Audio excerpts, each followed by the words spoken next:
Ratatouille et Cabriole. Le projet Ratatouille et Cabriole, je pilote avec Marion Le Ciello depuis 2014. C'est un projet qui nous est financé par l'Agence régionale de santé, qui est un projet d'éducation nutritionnelle. On est une équipe au CODES 83 de 6 personnes. Donc on est 2 pilotes du projet, comme je le disais. 6 chargés de projet pour intervenir dans les écoles. On s'est réparti un petit peu les écoles. En tout, on a une trentaine d'écoles réparties sur le Var. Et on intervient chacune dans une école, ce qui permet de créer un lien un petit peu privilégié avec son intervenant, d'avoir un seul interlocuteur. Et le but, c'est d'intervenir dans les écoles maternelles qui sont dans les quartiers prioritaires sur l'alimentation des enfants. C'est vraiment un projet qui travaille la nutrition, l'alimentation et l'activité physique. Notre public de prédilection, ça va être bien sûr les enfants, l'équipe enseignante qui nous accompagne tout le long du projet, mais aussi les parents. Donc il peut y avoir des petits déjeuners, des cafés des parents, des ateliers un peu plus ludiques ou des ateliers plutôt autour d'échanges sur différentes thématiques. Où c'est l'occasion du coup d'échanger, de discuter, de répondre à leurs interrogations et en même temps leur présenter ce qu'on a pu faire en classe. Donc sur ce projet, on a des séances en classe, on intervient donc en classe, on leur apporte des connaissances sur l'alimentation, on découvre toutes les familles d'aliments. Parler d'alimentation avec les enfants pour les sensibiliser à leur alimentation de tous les jours. Améliorer leur statut nutritionnel, avoir envie de manger des choses différentes. Pour leur donner des idées, qu'est-ce qu'ils peuvent manger tous les jours et qu'est-ce qu'il est important à limiter pour leur santé personnelle. On découvre les saveurs, voilà, toutes les variétés de fruits et légumes qui peuvent exister. Il y a beaucoup d'enfants et de parents qui ont des mauvaises habitudes alimentaires. Il faut remettre en place des bons réflexes, des bonnes attitudes par rapport à la nourriture.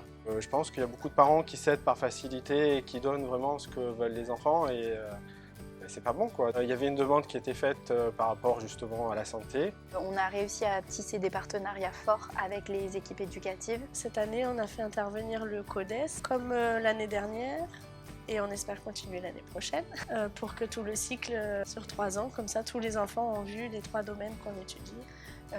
On arrive à très bien collaborer ensemble dans la construction des séances, le choix des outils pédagogiques, dans l'animation, la co-animation des séances. Depuis l'année dernière, on fait ça et ça continue, c'est la 2e année et c'est top. J'espère que ça va se poursuivre plus que 3 ans.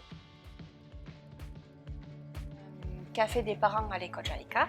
J'avais amené un diapo avec la présentation du petit déjeuner pour après parler sur l'alimentation en général. Donc on avait fait un premier café des parents dans cette école où j'avais pu présenter le projet. Donc il y a eu des retours des parents. Par exemple, certains m'ont dit « J'aimerais bien savoir la recette du beurre parce que mon enfant m'a dit qu'il avait fait du beurre en classe, ça lui a beaucoup plu. Oui, je sais que vous avez fait une dégustation de fromage en classe. Mon enfant n'a pas l'habitude de manger du fromage de brebis, là il m'en a demandé. » Donc c'est des points positifs. On voit que les enfants, ce qu'ils apprennent à l'école, ils le rapportent à la maison, mais des fois ça peut faire changer les comportements alimentaires, ce qui est notre but, notre mission.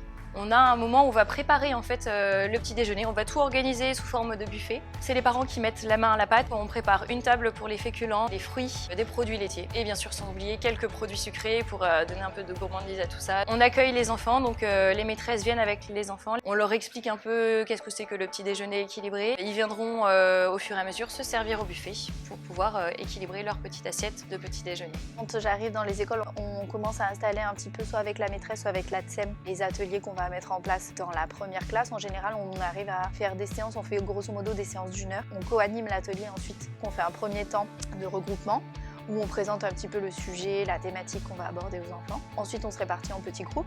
Donc il y a moi, l'enseignante et la TSEM. Et ensuite, on tourne, on échange nos petits ateliers au fur et à mesure de l'heure. Et en fait, on fait un temps de bilan à la fin. On essaie de verbaliser, de faire travailler les enfants, dire ce qu'ils ont fait, dire ce qu'ils ont compris, qu'ils puissent le mémoriser. On termine souvent par petite séance d'applaudissements pour les valoriser dans ce qu'ils ont pu apprendre aujourd'hui. Le fait qu'ils aient bien coopéré à l'atelier.